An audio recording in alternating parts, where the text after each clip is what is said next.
दोस्तों, देखते हैं हम लोग आज एक नया टॉपिक को, विद्युत धारा यानी इलेक्ट्रिक करंट। तो सबसे पहले ये समझना चाहिए कि धारा किसे कहते हैं। किसी भी चीज का अचानक फ्लो हो जाना धारा कहलाता है। यदि पानी फेंक दिए तो जल धारा, दूध फेंक दिए तो दूध की धारा।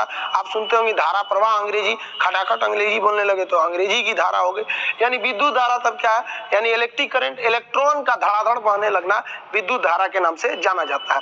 यानी flow of electron is known as current. अब इलेक्ट्रॉन का बहना क्या कहलाता है, करंट कहलाता है। कितना इलेक्ट्रॉन बहना चाहिए, एक इलेक्ट्रॉन फेंक दिए तो नहीं कहलाएगा धारा। धारा के लिए बहुत सारा होना चाहिए, तो कितना होना चाहिए इसके बारे में हम लोग समझते हैं। देखिए, धारा को हम लोग नापते हैं एम्पियर में। धारा यानी एम्पियर में करंट को नापते हैं। एक एम्पियर जो होता है वो कितना होता है, 625 पे 0 ऐसे लिख दीजिएगा और इस पे 15 तो 0 ऐसे लगा दीजिएगा। एक एम्पियर धारा जो होती है, इतना इलेक्ट्रॉन पर सेकेंड हमारे शरीर में प्रवेश कर जाता है। यानी एक एम्पियर का अगर किसी को करंट लग रहा है तो इतना, अब इसको गिन लीजिए आप कितना होता है। ये इसकी हम शॉर्ट में वैल्यू लिख देते हैं 25 × 10⁻18 इलेक्ट्रॉन पर सेकेंड।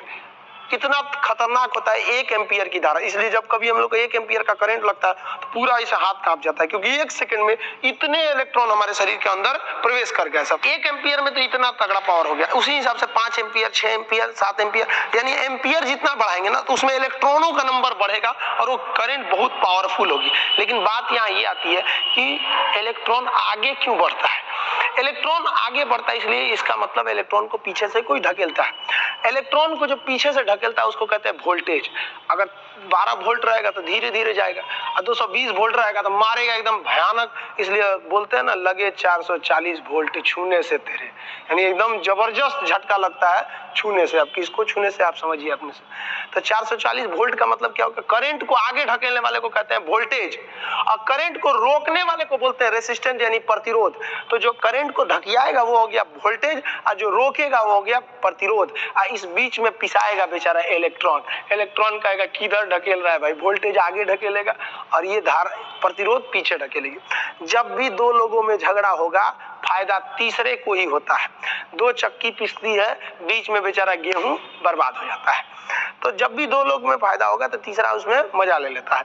तो समझते हैं यहाँ तो झगड़ा हो गया, 2 लोगों में, एक इधर से आ रहा है वोल्टेज और एक इधर से रोक रहा है उसको प्रतिरोध। अब बीच में पिस गया इलेक्ट्रॉन। अब समझते हैं इसमें क्या होगा। आप देखते होंगे गांव में 2-3 आदमी झगड़ा करते होंगे तो कई अलग अलग स्टाइल से झगड़ा करते हो। कोई फाइट से मारता होगा, कोई ईंटा चलाने लगता होगा, कोई बाल नोचने लगता होगा, कोई गाली देने लगता होगा। यानी सबके झगड़ा करने का तरीका अलग अलग है। उसी तरह से वोल्टेज जब इलेक्ट्रॉन को ढकेलता है तो उधर से प्रतिरोध रोकता है, जिस वजह से झगड़ा हो जाता है। अब सबका झगड़ा करने का स्टाइल अलग अलग है। अब जैसे टंगस्टन को ही ले लेते हैं। जो टंगस्टन होता है, टंगस्टन, ये कैसे झगड़ा करता है, जब इसके ऊपर से करंट गुजारा जाता है तो एकदम गुस्सा से लाल हो जाता है, एकदम टंगस्टन लाल एकदम चमकने लगता है। तो आदमी कहता है बहुत अच्छा, तुमको इसका मतलब जैसे करंट देंगे तुमको गुस्सा आएगा, तुम लाल हो जाएगा। तुम्हारा एक काम करते हैं, बिजली के बल्ब में डाल देते हैं। इसलिए बिजली के विद्युत बल्ब में जो फिलामेंट होता है वो टंगस्टन का होता है।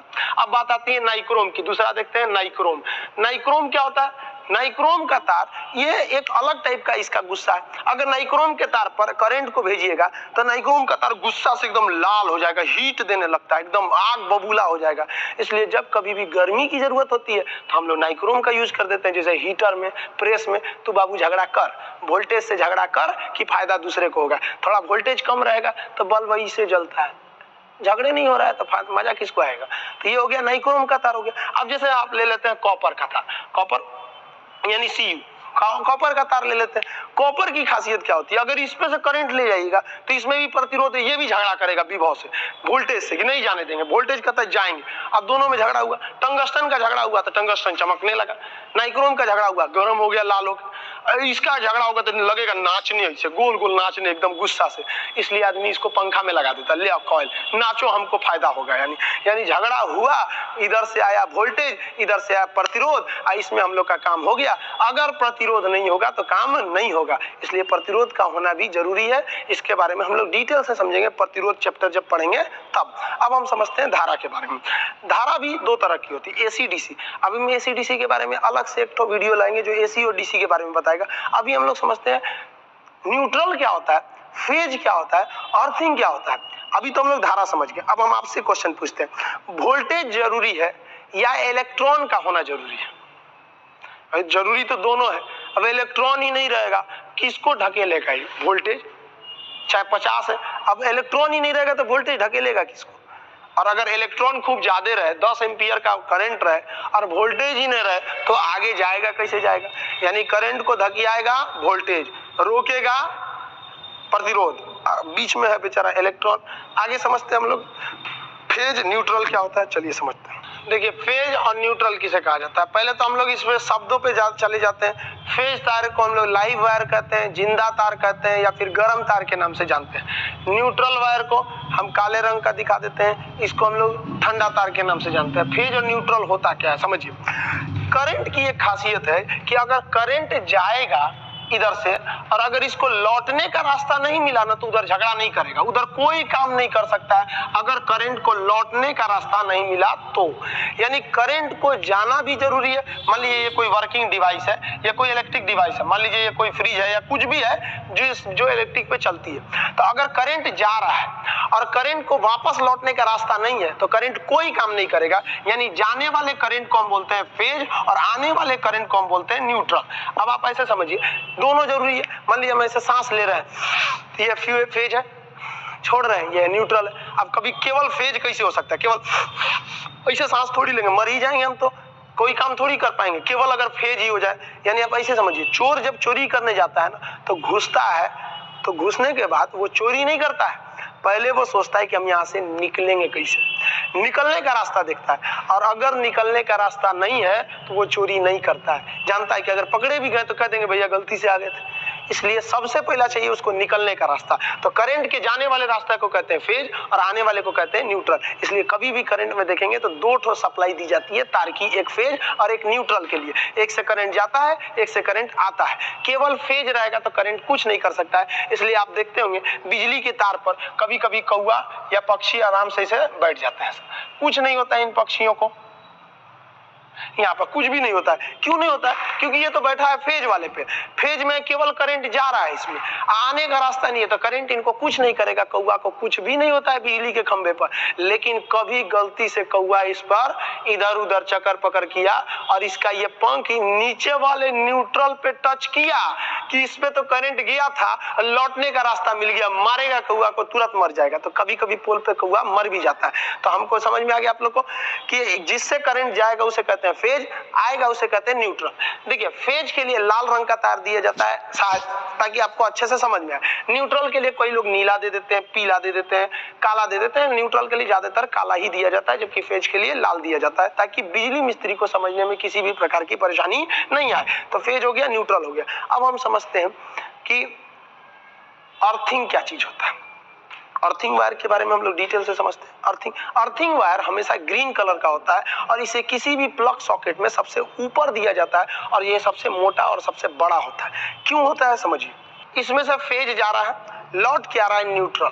अगर गलती से फेज और न्यूट्रल के बीच में कहीं पर कहीं लीकेज या कटा पीटा हो जाए, मशीन थोड़ा कट जाए, तो फेज का रास्ता यहाँ से भी टच कर सकता है, फेज यहाँ से भी टच कर सकता है और हम इस मशीन को छुएंगे तो हम बन जाएंगे न्यूट्रल, क्योंकि फेज आया है इस मशीन में और फेज यहाँ से जा रहा है न्यूट्रल से, किंतु यहाँ पे क्या है, लीकेज है। इसलिए जब हम कभी इस मशीन को टच करेंगे तो करंट मार देगा। कभी कभी किसी मशीन को छूने पे करंट मार देता है। बिजली मिस्त्री आता है, वो करंट को ऐसे, तार को ऐसे छू लेता है, पकड़ लेता है, कहता है कि हमको मत टच करना, क्योंकि वो जानता है कि जिस तार को वो छू रहा है वो क्या है, फेज है। और फेज इसके बॉडी में, वो चप्पल उतार के चप्पल पर खड़ा हो जाता है, जानता है कि न्यूट्रल तो रास्ता है ही नहीं इसको लौटने का, तो हमको करंट कैसे मारेगा। लेकिन अगर आप उसको टच कर जाते हैं तो वो होता फेज और आप बन जाएंगे न्यूट्रल। अब आपको भी मारेगा, उसको भी मारेगा। सेम कंडीशन यहाँ पे भी होता है। क्या होता है कि मान लीजिए यहाँ से फेज गया और ये रास्ते से लौट रहा था, यानी ये न्यूट्रल था, लेकिन यहाँ कहीं लीकेज के कारण ये बॉडी से टच हो गया, ये मशीन यानी फ्रिज है। तो अब क्या होगा, अगर हम फ्रिज को ऐसे टच करेंगे तो इसमें फेज पहले से था, अब हमको टच किया था, फेज आ गया हमारे शरीर में और जूते के रास्ते, पैर के रास्ते वो जमीन में चला गया, यानी वो न्यूट्रल हो गया, हमको भी मार देगा। तो एक काम किया जाता है घरों में, जहां से सप्लाई जाती है इसमें से एक तार को निकाल के जमीन के अंदर भेज दिया जाता है। जमीन के अंदर भेजने से क्या होता है कि यहां से आया फेज, आज जाना था न्यूट्रल का, जो एक्स्ट्रा करंट बाहर आया वो इस अर्थिंग वायर के थ्रू चला गया जमीन के अंदर। अब हम इसमें छुएंगे तो कहीं पे फेज बचा ही नहीं, जो फेज लौट रहा था न्यूट्रल वायर से लौटा, जो एक्स्ट्रा फेज था वो अर्थिंग वायर से लौट गया। इसका मतलब अर्थिंग का केवल और केवल एक ही काम है कि लीकेज के समय व्यक्ति को करंट लगने से बचा ले। अब लीकेज के समय बचाएगा, अब मान लीजिए कहीं हम प्लग लगाए हुए हैं, ये प्लग है सर, अब इसी में मान लीजिए अर्थिंग आ रहा है, इसी में फेज आया हुआ, एक लाइन से आता है, एक स्विच के एक छेद में रहता है फेज, एक में रहता है न्यूट्रल। फेज लिख देते हैं, ये लिख देते हैं न्यूट्रल लिख देते हैं। चलिए अब ये सॉकेट है, ये वाला एक है फेज, एक है न्यूट्रल। अब हम इसमें ऐसा खोसेंगे, मान लिया कि फेज वाला तार कहीं घिस के और इसमें बॉडी में हल्का सा टच हो गया था। अब क्या होगा, अगर हम इसको इसे टच करेंगे तो हमारे बॉडी में भी चला आएगा फेज और लौट के मारने का रास्ता हो जाएगा, क्योंकि जमीन से हम टच में रहते हैं। तो बचाएंगे कैसे, तो इसके लिए हम लगाते हैं न्यूट्रल का वायर। न्यूट्रल वायर क्या करता है, न्यूट्रल वायर किसी भी में सबसे ऊपर की ओर होता है। न्यूट्रल वायर, ये वायर है आपका न्यूट्रल वायर, ये ऊपर वाला बड़ा होता है, साइज में सबसे बड़ा होता है और लंबाई में भी सबसे ज्यादा लंबा होता है, मोटा भी होता है। क्यों, क्योंकि ये अर्थिंग वायर है, ये ऊपर से जुड़ा रहता है अर्थिंग से। अब अर्थिंग क्या करता है, देखिए ध्यान से, जब भी वायरिंग की जाती है तो एक फेज दिया जाता है, एक न्यूट्रल दिया जाता है और एक तार अर्थिंग दे दिया जाता है। जब कभी हम प्लग खोसते हैं तो पहले हमको अर्थिंग वाला खोसा जाता है, जितना फालतू फेज यहाँ बिखरा हुआ था वो अर्थिंग के रास्ते जमीन में चला गया, जो जरूरी फेज था वो सॉकेट में गया और जो लौटने के लिए रास्ता था वो न्यूट्रल में जाकर लौट गया। इसलिए कभी भी करंट हमको नहीं मारता है। तो ये हो गया फेज और न्यूट्रल, आने वाला फेज, जाने वाला न्यूट्रल। अब इसके बारे में हम लोग